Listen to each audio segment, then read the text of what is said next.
नमस्कार मित्रांनो. तर आज दिवसभर वैतागलेलं काम वगैरे करून आवरून संध्याकाळचं आता निघालोय आपण वॉकिंगला.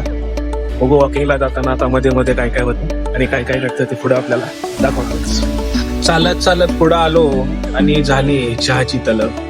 बायकोचा शब्द म्हणजे सराखोपत, म्हणून बायकोलाच म्हणलं तुझ्याच पैशाला चहा पाज. त्यामुळं बायकोनं एक टोस्ट आणि 2 चहा अशी चहाची पार्टी दिली.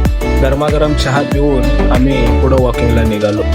पुढं आल्यानंतर एक अभ्यासाला वैतागलेलं पोरग इथं व्यायाम करते वेळी दिसलं. त्यानंतर ग्राउंडमध्ये एंट्री केली. ग्राउंडवरती आल्यानंतर आपल्या परीने सगळे व्यायाम करत होते.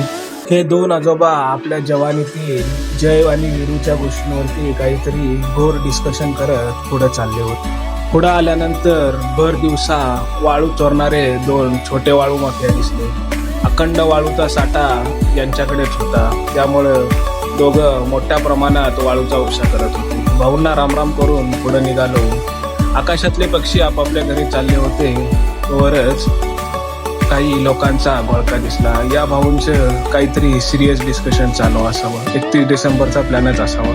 त्यानंतर त्या गायी एकमेकांना हांबरून बोलवत होत्या आणि जणू काय एखादा मित्र एका मित्राला बोलवतो त्या पद्धतीनं समोरील गायी देखील त्यांना उत्तर देत होत्या.